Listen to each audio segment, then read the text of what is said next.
전 세계가 신종 코로나 바이러스 때문에 몸살을 앓고 있습니다. 대체 이 바이러스는 어떤 녀석인 걸까요? 적을 알고 나를 알면 백전백승. 매주 화요일 우리가 놓치고 있었던 신비한 과학의 세계, 과학을 품은 뉴스, YTN 사이언스 이혜리 기자와 함께 알아볼게요. 안녕하세요. 안녕하세요. 네. 아니, 앞서서 우리 왼수 캐릭터 듣고 정말 빵 터졌어요. 어떻게 괜찮나요? 목소리 너무 매력적이에요. 지금 6817 청취자님 혹시 윌수 이렇게 보내주셨는데 왼수입니다. 왼수. 그리고 0677 청취자님 너 가공지능 위젠 너 까불지 마 현지님한테 이렇게도 보내주셨는데 네. 너무 귀여워요. 네, 왼수와 함께하는 오늘도 왼수 코너 매일 기대해 주시기 바랍니다. 아니 이번 주는요 신종 코로나 바이러스 얘기 안 할 수가 없겠어요. 네, 맞습니다. 지금 전 세계가 정말 이 신종 코로나 바이러스 확산을 막기 위해서 안간힘을 쓰고 있는데요. 중국 내 사망자는 400명을 넘어섰고요. 확진자도 2만 명이 넘은 상황입니다. 국내는 이제 현재까지 16명의 확진자가 발생했고요. 우리 정부는 우선 일주일에서 한 열흘이 이번 그 신종 코로나 바이러스의 중요 고비가 될 것으로 보고 있습니다. 맞습니다. 이 기간 동안 방역 또 확산 방지에 총력을 기울여서 더 이상 확산하지 않길 모두가 바라고 있는데 이 신종 코로나 바이러스가 쭉 지켜보니까 전염력이 정말 막강한 것 같아요. 네. 이 바이러스에 관한 특징들, 그 중에서도 이 바이러스가 변이가 잘 일어나는 그런 종류다 이런 얘기를 들었는데 그래서 이렇게 좀 치료랄까요? 뭔가 확산을 잡기가 어려운 걸까요? 네, 그렇습니다. 먼저 이 바이러스에 대해서 이해를 하시면 좋을 것 같은데요. 바이러스는 유전자 구조에 따라서 변이를 아주 잘 일으키는 RNA 바이러스와 그렇지 않은 DNA 바이러스로 구분합니다. 네. 말해주셨듯이 신종 코로나 바이러스는 변이를 잘 일으키는 RNA 바이러스입니다. 여기서 또 한 가지 보통 이제 균과 바이러스를 자칫 혼동하실 수도 있는데요. 네. 균은 그러니까 미생물, 그러니까 일종의 어떻게 보면 생명체로도 볼 수 있지만 바이러스는 균과는 달리 독자적으로 살아갈 수가 없어서 항상 동물이나 식물, 사람을 숙주로 삼아서 살아가게 됩니다. 이런 바이러스 가운데서도 이 변이를 잘 일으키는 RNA 바이러스, 이 바이러스는 숙주인 동물 그리고 사람 사이의 감염도 일으키게 되는데요. 네. RNA 바이러스가 변이를 잘 일으킨다는 점에서 참 까다로운 존재라고 할 수 있습니다. 인류가 아직 정복하지 못한 에이즈 바이러스 역시 RNA 바이러스일 만큼 인류에 참 큰 숙제를 남기는 존재라고 볼 수 있을 것 같아요. 네, 일단 이제 짚어주신 게 균은 독자적으로 살아남을 수 있지만 바이러스는 뭔가 숙주, 네. 기생해서 살아야 한다는 거잖아요. 네. 그래서 동물을 매개로 이제 퍼지게 되는데 RNA 바이러스는 사람 사이의 감염이 발생하기도 한다는 거. 근데 예로 들어주신 게 지금 에이즈예요. 에이즈는 정말 예전부터 있었던 거고 많은 사람들이 퇴치를 위해서 노력하고 있는데 이게 아직도 안 되는 건 거잖아요. 네, 그렇죠. 그러니까 방금 에이즈 말씀드렸지만 우리가 가장 흔하게 알고 있는 RNA 바이러스는 이처럼 좀 치료하기가 까다로운 질병을 유발하는 경우가 많아요. 네. 대표적으로는 독감을 일으키는 인플루엔자 바이러스가 있는데요. 네. 참고로 이 독감 바이러스가 가장 변이가 잘 일어나는 바이러스이기도 합니다. 이 세계보건기구와 미국 질병통제예방센터가 사망자 수를 근거로 집계한 세계 10대 전염병 가운데 8개가 RNA 바이러스에 의해서 발생을 할 정도로 이 전염병과의 전쟁은 곧 RNA 바이러스와의 전쟁이다라고도 할 수 있겠습니다. 네. 이제 말씀하신 대로 지금 발음도 어려워요. RNA, DNA는 네. 많이 들어봤는데 네. 이 RNA 바이러스 정복하기 어려운 이유가 변이를 많이 시키기 때문인 건 거죠? 네, 그렇습니다. 변이로 인해서 이 바이러스를 예측하는 게 참 어려워요. 일단은 변이 자체가 언제 일어날지를 알 수도 없거니와 변이로 인해서 이 바이러스가 어떻게 정말 변하게 될지 예측하는 것이 쉽지 않기 때문에 치료제도, 백신도 쉽게 개발하기가 어렵습니다. 그렇군요. 이 코로나 바이러스가 변이를 일으키면서 동물에서 사람으로 옮겨갔다고 얘기를 해주셨는데 이 동물 통해서 사람으로 이렇게 전염이 된 거는 앞서서 사스나 메르스 통해서도 저희가 확인을 했었잖아요. 메르스는 낙타 매개로 해서 그런 거였고, 그리고 또 이번에 사스나 메르스 그리고 코로나 역시 네. 이 바이러스 숙주가 박쥐다 뭐 이런 얘기도 좀 나왔거든요. 네, 그렇습니다. 사스의 경우에는 박쥐가 가지고 있던 바이러스가 사양 고양이에게 전파됐다가 이제 사람에게까지 전염이 된 사례고요. 메르스는 박쥐가 낙타에게, 또 에볼라 바이러스의 경우에는 박쥐가 원숭이에게 각각 이 바이러스를 옮긴 사례입니다. 이번 신종 코로나 바이러스 역시 이제 박쥐가 숙주라는 분석이 또 나오기도 했습니다. 아, 메르스가 낙타로 저는 지금 인식하고 있었는데 박쥐가 또 낙타에게 옮긴 어떻게 그런 보면 거였네요. 낙타는 약간 중간 숙주, 중간 매개체 역할을 했던 거죠.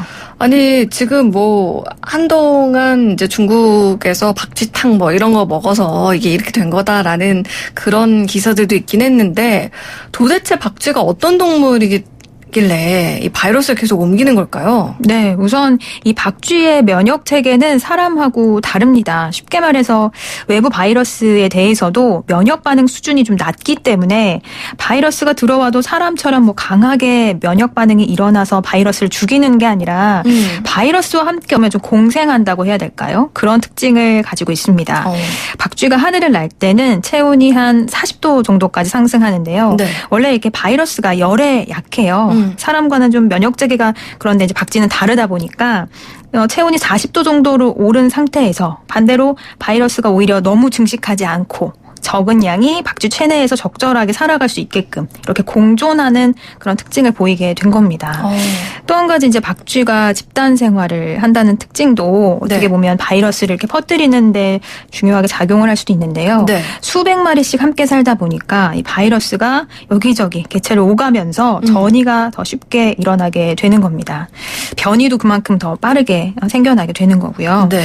박쥐는 또 이게 한 번 비행할 때마다 한 수백 킬로미터 정도를 날아갈 수 있는데 이런 특징도 바이러스를 퍼뜨리는 그런 요인으로 작용하게 됩니다. 보통 전문가들이 박쥐가 가진 바이러스를 한 130여 종으로 보고 있는데요. 네. 이 가운데 사람에게 전염시킬 수 있는 바이러스는 약 한 60종 정도인 것으로 분석하고 있습니다. 아니, 이런 얘기를 들으니까 사실 박쥐가 좀 무서워지고, 우리가 일상생활에서는 사실 박쥐 보기가 쉽지 않잖아요. 그렇죠. 그냥 뭐 동굴이나 아니면 뭔가 영화 속 이런 데서만 볼 것만 같은데, 이 박쥐를 어떻게 하면 좋을까요? 그렇다고 해서 박쥐를 다 없애야 된다. 다 이게 박쥐 탓이다. 이렇게 볼 수는 없겠죠. 일부 박쥐의 경우에는 이제 해충을 잡아먹는 그런 좋은 역할을 하기도 하고요. 사실 한국에서는 박쥐를 말씀하신 대로 보기가 쉽지 않고 이제 동굴이나 이런 쪽에 주로 사람과 접촉하는 경우가 많지 않기 때문에 크게 박쥐에 대해서 엄청난 두려움을 가질 필요는 좀 없을 것 같거든요. 근데 한국에도 박쥐가 있긴 있는 거죠? 네, 그렇죠. 국내에도 이제 멸종 위기종으로 지정된, 우리가 보통 이제 황금박쥐라고 부르는 네. 그런 박쥐종들이 서식을 하고 있는데요. 국내 박쥐에서도 분명히 이제 이런 바이러스들이 있습니다. 박쥐는 이제 원래 이렇게 몸속에 바이러스를 지니고 있기 때문에 네. 국내에서도 그렇긴 한데, 우선 국내 박쥐의 경우에는 과일을 주식으로 먹고 살아가는 다른 나라의 박쥐와는 달리 주로 곤충을 잡아먹으면서 살아가기 때문에 다른 동물 혹은 심지어 사람과의 접촉 가능성이 상대적으로 좀 낮다는 점에서 조금은 안심할 수 있을 것 같습니다. 신종 코로나 바이러스 여러 가지 이야기들이 사실 나오고 있는데요. 네. 박쥐에 대한 혐오부터 시작해서 어떤 분들은 왜 이걸 박쥐 탓을 하느냐 이렇게 이야기도 하시더라고요. 박쥐에 대해서, 그런데 우리가 이런 분석을 내리고 이런 특징들을 파악을 하는 이유는 박쥐 탓을 해서 다 박쥐를 없애자 이런 의미가 아니라, 박쥐에 대해서 미리 알고 또 박쥐들이 보유하고 있는 바이러스가 어떤 건지 그 데이터를 가지고 있으면 백신 개발이나 치료제 개발에 도움이 될 수 있기 때문입니다.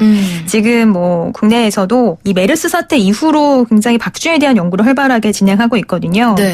이런 연구들이 박쥐에 대한 혐오가 아니라 박쥐에 대한 이해, 또 나아가서는 질병을 정복하는 길로 이어질 수가 있는 거겠죠. 네.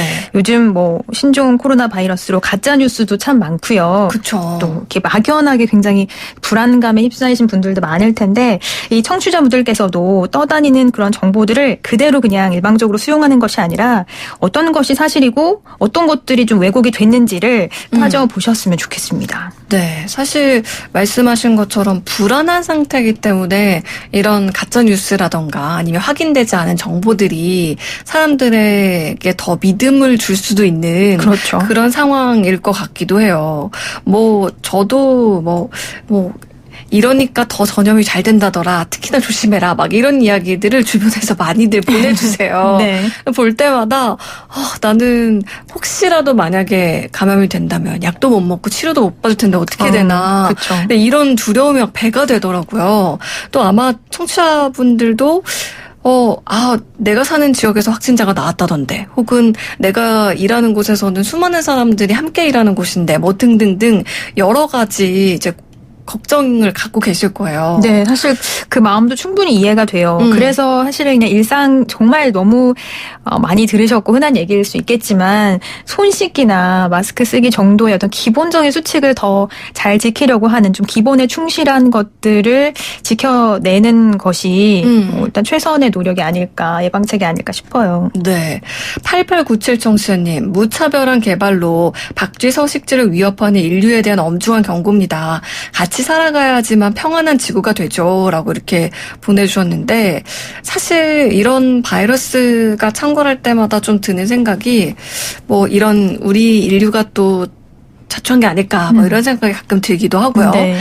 3482 청취자님, 많은 거 배웠습니다. 요즘 바이러스에 대한 많은 지식 배워서 고맙습니다. 라고 이렇게 보내주셨는데, 아무래도 또 많은 분들이 관심을 가지고, 네. 또 배우고 신경을 쓰다 보면, 정부뿐만 아니라 전 세계적으로 또 이런 말씀하셨던 것처럼 백신이라던가 치료제라던가 이런 게 더 개발되지 않을까 이런 생각이 듭니다. 네.